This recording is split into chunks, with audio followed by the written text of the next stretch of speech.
Hello, and welcome to today's recorded lecture titled Planning Curriculum and Instruction. Today, we're going to look at a very practical topic. We're going to examine how teachers plan instruction. This lesson will strive to answer 4 questions. 1. Why plan? 2. What do you consider while planning? 3. How do you plan? We'll look at a model that teachers use to plan instruction. And 4. What is the end result of planning? And we'll look at one possible end result of planning, which is an interdisciplinary thematic unit plan. By listening to today's recording, you'll be able to explain why planning is important, analyze and list the 3 steps of the backward design model of planning, define interdisciplinary teaching, and identify areas in your own content area where you might connect to other subjects. This lesson addresses 2 standards on your Texas exam, Competency 3 and Competency 8. Take a few moments to read these competencies.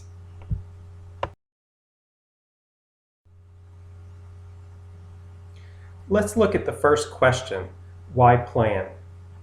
In your opinion, why should teachers plan? Do you think that it's important?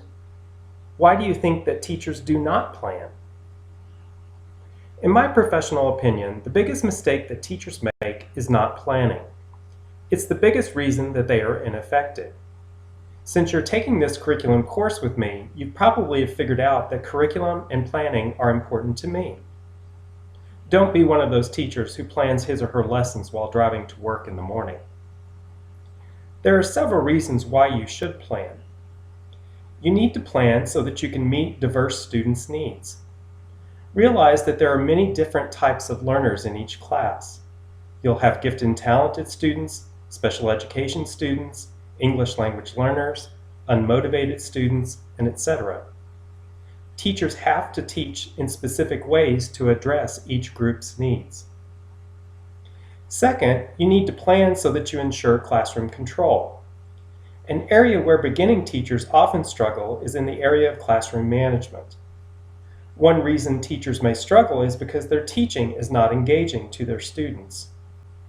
Do you know what students do when they're bored or unhappy with your teaching? You're right, they'll misbehave. Stop and think about it. The students probably won't tell you verbally that they don't like your teaching. Instead, what they'll do is misbehave to get out of the class or to disrupt what you're doing. I often tell my beginning colleagues to not get upset when students misbehave because they're telling you in their very young and innocent way that your instruction is not meeting their needs. 3.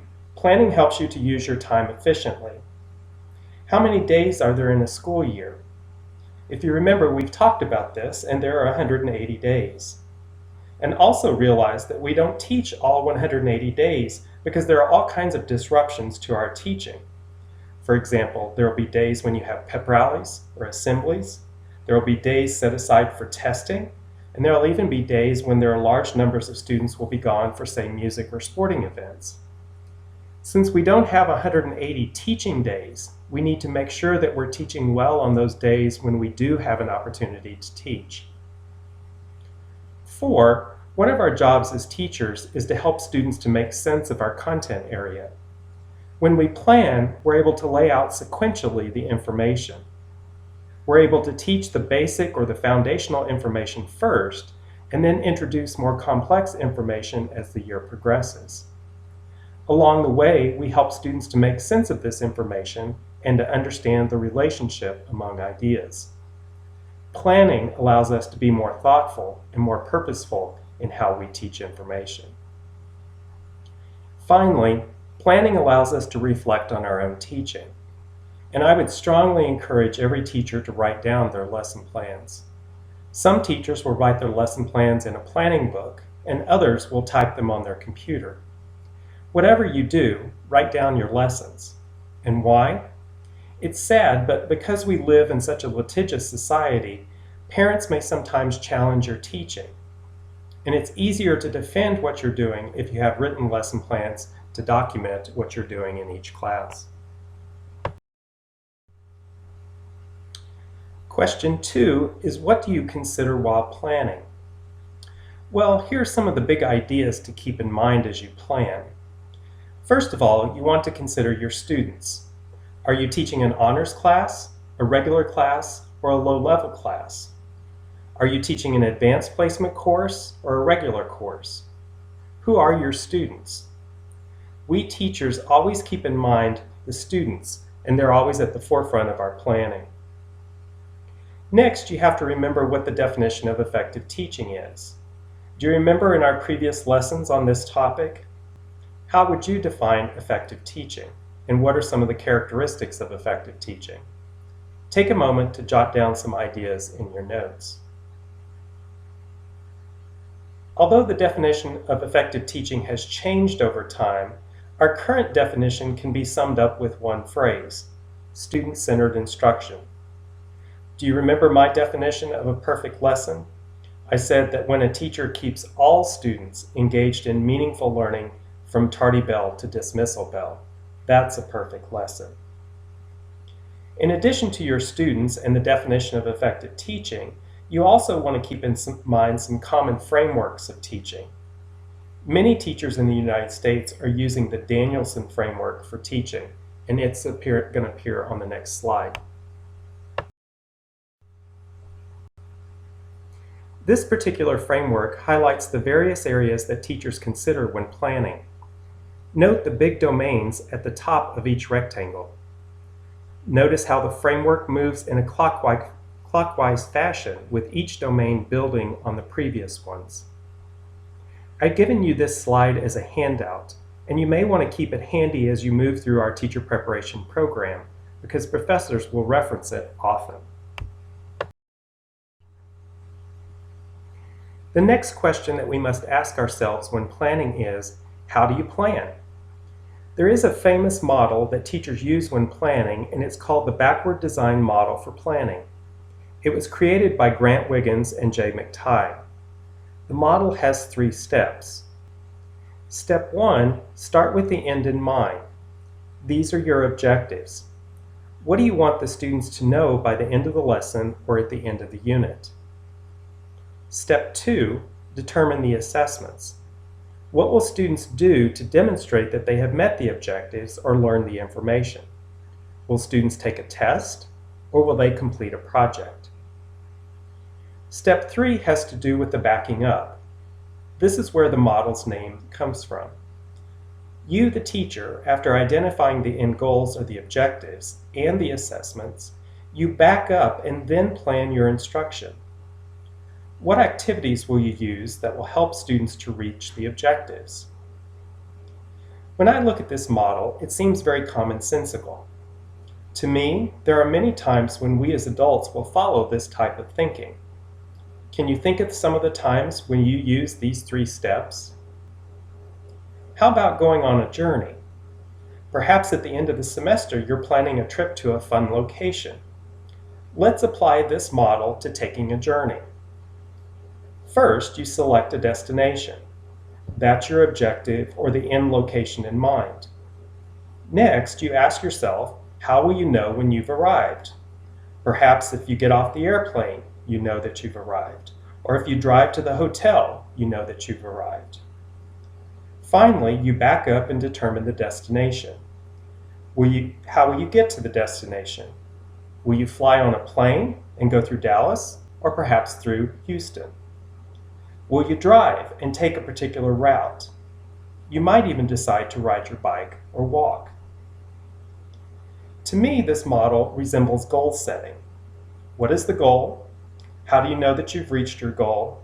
And what route will you take to achieve your goal? Think about some other examples in your life. How about getting married, graduating from college, losing weight, gaining weight? I'm sure you can think of other examples.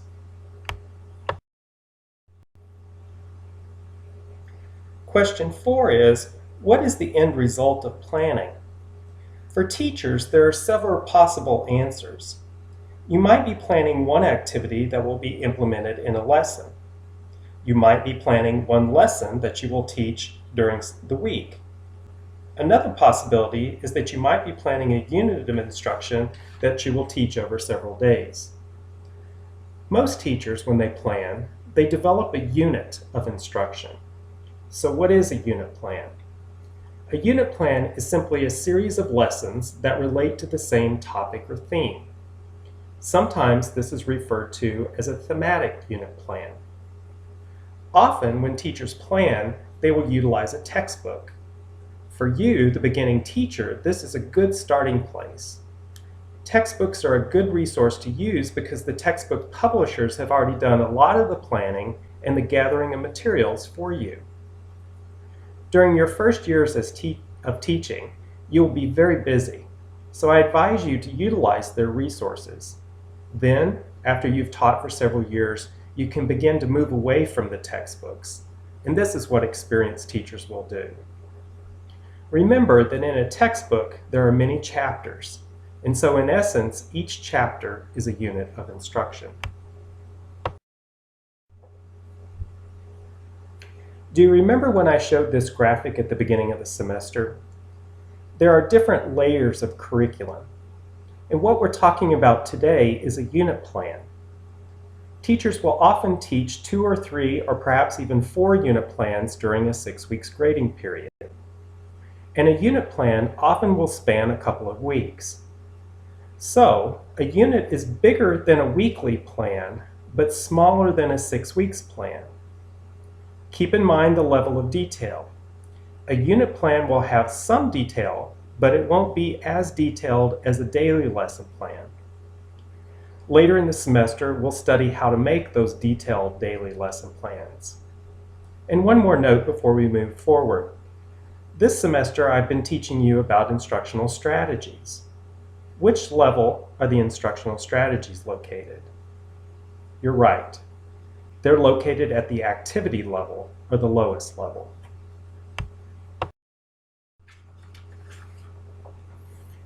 What is interdisciplinary teaching? Remember that when I've introduced to you new words or phrases in education, I've encouraged you to use your background knowledge to guess the meaning of these words. What do you think that interdisciplinary means? Think of related words. We all drive up and down Interstate 35 in San Marcos. What is an interstate? Yes, inter means between. An interstate is a highway that runs through or connects many states. So what is interdisciplinary teaching? You're right again. It's teaching that connects your subject with another subject. The person who is associated with interdisciplinary teaching is Dr. Heidi Hayes Jacobs. She defines this phrase this way: interdisciplinary teaching is a knowledge view and curricular approach that consciously applies methodology and language from more than one discipline to examine a central theme, issue, problem, topic, or experience. Let's look at the highlighted words. Consciously means that teachers are deliberate in teaching this way. They teach this way on purpose. Methodology and language means that teachers incorporate into their own instruction the ways that other teachers teach these specific subjects. Next, it involves more than one discipline. So you're probably asking, well, what are some logical pairings of subject areas? And if you think about it, English and history go well together. Math and science go well together. How about other subjects? Theater and English? How about Spanish and maybe, say, history or English? So what I'm trying to say is that some subjects just fit easily together. Finally, teachers teaching in an interdisciplinary way will focus on a theme, issue, problem, topic, or experience. And this is what drives the instruction. We said that a unit plan is a series of lessons that relate to the same topic or theme. Well, what is an interdisciplinary thematic unit? It's a unit plan that connects a theme in your content area with another content area. And there are synonyms for an interdisciplinary thematic unit, and they are cross-curricular unit plan or an integrated unit plan. Realize that classroom teachers will use all of these words interchangeably, so don't be confused when you hear them.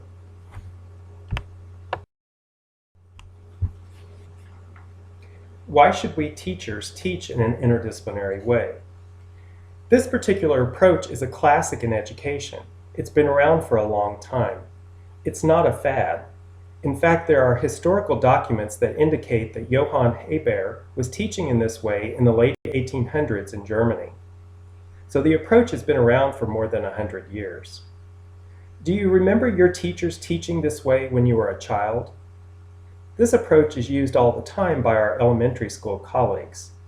Do you remember studying in elementary school units on dinosaurs, or a unit on cowboys in the Wild West? Second, interdisciplinary teaching fits well with our current definitions of effective teaching. When you analyze the standards in your subject area, you probably notice the mentioning of other subjects. Interdisciplinary teaching appears frequently in the standards. Also, you'll notice in the PDAS, or the teacher evaluation system, that teachers should connect the topic to another subject. Third, interdisciplinary teaching is really the way that we adults learn in the real world. Stop and think about it. When you have a question, what do? You conduct a Google search, right? After you type your question into the search function, up pops millions of web pages with all kinds of information. The search function gives you information connected to all kinds of different subject areas. The search engine doesn't separate the information by subject. All the information is mixed together. I think you would agree with me that we educators have artificially divided information into specific topics or subject areas. How we teach school is really a good example of the factory model of teaching, where we have compartmentalized information.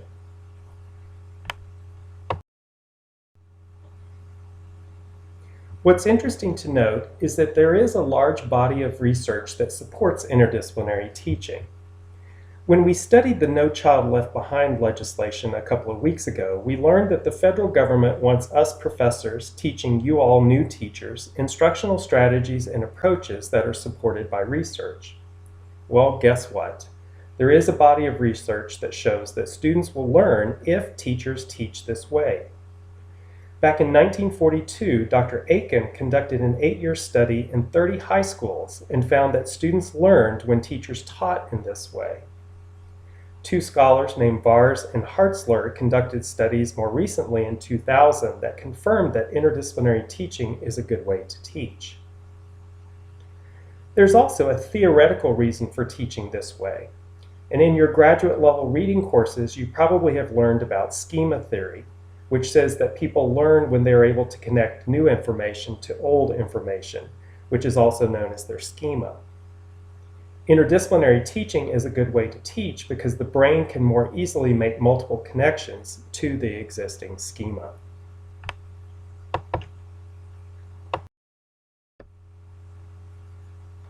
What are the different types of interdisciplinary teaching? According to Heidi Hayes Jacobs, there are at least 6 different types. You can think of the types as fitting along a continuum. At one end is discipline-based teaching. Here, the teacher teaches only his or her subject. You may be asking yourself, how is this interdisciplinary teaching? It's not. What I like about Heidi Hayes Jacobs' approach is that she acknowledges that there are times when teachers shouldn't have to teach in an interdisciplinary way. She says that it's okay for teachers just to teach their subject and not to connect to any other subject. A second approach is called intradisciplinary teaching. The Latin prefix intra means within. English teachers and world language teachers have subdisciplines in their subject areas, such as reading, writing, listening, and speaking. A teacher who is teaching in an intradisciplinary way connects the various subdisciplines. Another example is a geography teacher. Think about this subject area. Geography is comprised of physical terrain, climate, people, culture, industry, etc. And so a geography teacher teaching in an intradisciplinary way would connect some of these subdisciplines. Again, you're probably asking if this is interdisciplinary teaching, and again, it's not. It's okay and important to teach making connections between the various aspects of your subject area. The third approach is parallel teaching, and this is an interdisciplinary teaching, because the teacher is now connecting two subjects, and this approach is fairly easy to do. Here's how you do it. Two teachers who teach the same topic simply reorder the schedule during the year when they'll teach the subject. For example, an English teacher and a history teacher are probably going to teach their students about World War II. The English teacher is requiring her students to read the Diary of Anne Frank, and the history teacher is also teaching about World War II and focusing on the Holocaust. What these two teachers do is get together before the school year starts and simply look for common themes. Then, after identifying these common themes, they simply reorder when they'll teach the subjects so that they coincide at the same time. They don't do anything beyond this, and so you can see this particular approach is fairly easy to do. The next approach is called interdisciplinary teaching. Unlike other approaches, this one involves only one teacher. In fact, this is the approach that I recommend teachers to follow. The other approaches are a little more complex because multiple teachers have to work together. For this approach, you can do it all by yourself. In simplest terms, you're just trying to connect your own subject area with another subject. When I taught Russian at the middle school and high school levels in Austin, I often taught my students the Russian language. They learned how to speak Russian. I also taught them Russian culture. And so occasionally I would have lessons that wove together the Russian language and Russian history. Once we studied about the last Tsar of Russia, Nicholas II, and his family. We studied this information in both English and in Russian. And then at that time, there was an animated movie that came out called Anastasia. It was about the youngest daughter of Tsar Nicholas II, who supposedly survived the family's assassination. After studying this topic in my class, I took all my students on a field trip to the movies at the Barton Creek Movie Theater, and we watched the movie. And as you can guess, the students loved the field trip. Their task while watching the movie was to look for historical inaccuracies. And after the movie was over, we returned to the school and discussed the director's accurate portrayal or inaccurate portrayal of the historical events. And for this discussion, I invited my principal to join us. And as the students were talking about their critical analysis of the movie, do you think that my principal was happy? Yes, she loved it. She was happy because I had found an interesting and fun way for my students to learn about Russian history. She especially loved the focus on higher order thinking skills. Another good example of interdisciplinary teaching is a project that Peggy Lester, a colleague of mine at Bailey Middle School, used to do. Mrs. Lester taught 7th grade Texas history, and each spring she did a fun project with all her classes. She chose a particular decade on which to focus, for example, the 1950s or the 1960s. And what students did in her class is that they broke into small cooperative learning groups and focused on one particular aspect of the decade, such as the politics of the decade, the music of the decade, the clothing of the decade, and etc. After each group researched their particular piece, they then shared it with the whole class, so it was kind of like a jigsaw in some ways. But this is an example of interdisciplinary teaching. A more complicated approach is interdisciplinary teaching that involves multiple teachers. The teachers at Goodnight Junior High in San Marcos implemented this approach when I taught my undergraduate block courses there several years ago. Working together, the faculty wanted to help their students to prepare for the Social Studies State Standardized Test. They decided that they would spend time during their homeroom time to prepare students. They decided to divide the history of the United States into time periods, and each teacher and his or her students were assigned a particular number of years. They researched the years and then developed some sort of visual that represented those years. And the teachers and the students hung their work in the hall outside their rooms. Then, on the Friday before spring break, the entire school conducted a scavenger hunt, walked around the halls in the school, and read the information. And as they read the information, they completed a handout. The teachers reported afterwards that the students did well on the standardized test, because the students were able to visualize that part of the historical timeline and where it was located in the school. Was this an interdisciplinary project? Yes, because all the teachers were connecting or weaving together their subject with social studies.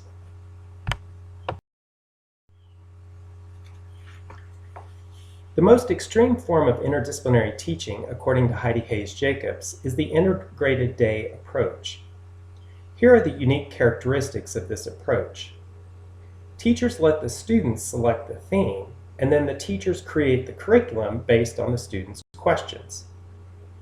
For this approach, usually many teachers will work together. However, you could do it by yourself. When I taught Russian at Bowie High School, I tried this particular approach with my students. And here's what I did. I asked them, ladies and gentlemen, if you could choose any topic to study, what would it be? And my students responded like most typical teenagers. They wanted to study about sex in Russia. I told my students that if we studied that particular topic, that I probably would lose my job. So we kept talking, brainstorming, and negotiating. After much discussion, we together selected the topic of dating in Russia. They were happy with the compromise, and so was I. The point I'm trying to make here is that sometimes you as the teacher have to keep working with the students to identify the best topic. If you're not comfortable with the topic, keep negotiating it with your students. After my students and I selected the topic, we developed a guiding question that would serve as the focal point of the unit plan. Our question was, how is dating in Russia different from dating in the United States? After we selected the topic and the question, I then had to put on my thinking cap and create an interesting curriculum for my students. At that time in Russia, there were several newspapers that had personal ads in them. And so I selected some of the age-appropriate personal ads, asked my students to translate them into English, pick one that represented a person whom they might like to date, and then asked my students to write a fictitious response. This activity connected the Russian language and sociology. I also asked my students to read an excerpt from Turgenev's novel First Love, and as the name implies, it's a story of a man who falls in love for the first time. This activity connected the Russian language to the English language arts and to history, since the story in the novel is set in Russia in the 1800s. At that time, many Russian women did not have access to pill forms of birth control, so they had to get abortions, which was a common form of birth control. My students learned in Russia how there is not the same emotional attitudes towards abortion as there are here in the United States. Also at that time, the Soviet Union was collapsing, and some women in Russia had resorted to prostitution as a way to make money. So both of these activities, even though they were a little edgy, connected the Russian language to the subjects of health.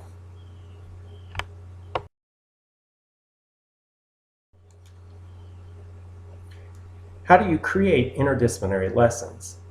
Step one is to consider your students. Who are they?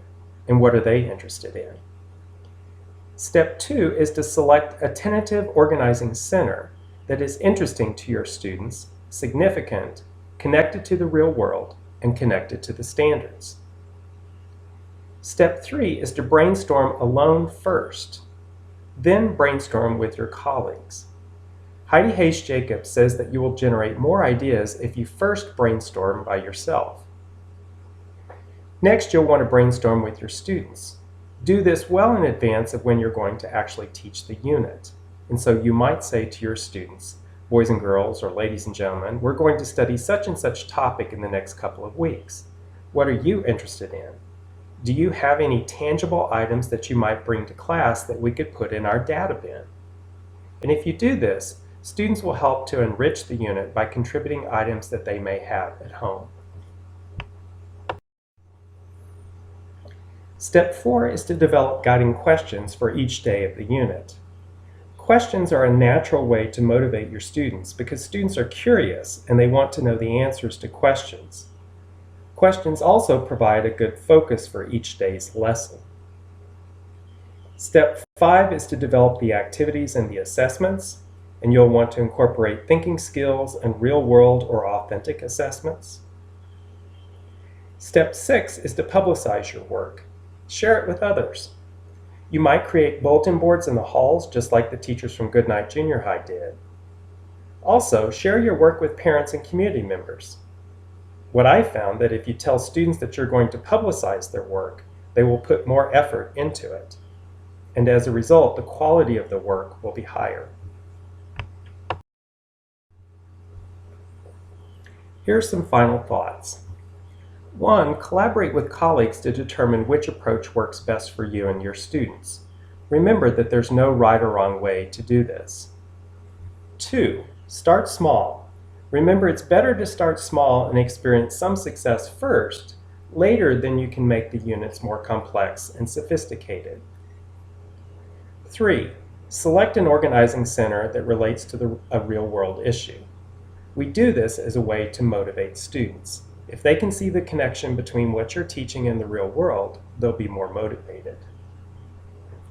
4, write the organizing center as a question. And as I said earlier, we write questions because it promotes natural curiosity. And we do this as a way to motivate our students. 5, involve the students. The more involved the students are, the more motivated they will be. 6, create a school-wide or even a department-wide matrix to prevent duplication.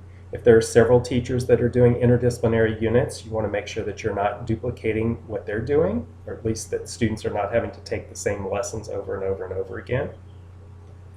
7, publicize your work to the school, parents, and the community. And again, this will increase the quality of the work. 8, make the assessments authentic and public. And again, this is more motivating for the students. 9, connect with another school or even connect with the community. And just like I shared with you about my principal and the movie interdisciplinary unit, principals love it when high schools, middle schools, and elementary teachers work together. This shows that there's an articulation of the curriculum. And 10, connect to the standards. We have to show that our lessons do help prepare students for the state standardized test. So, in closing today, hopefully you learned about interdisciplinary thematic units and the steps that you'll need to take to create one. Start small, start in your own class, and if you do so, you'll teach in a classic way that's been around for a long time, and you'll actually help your students to learn the most. Thank you.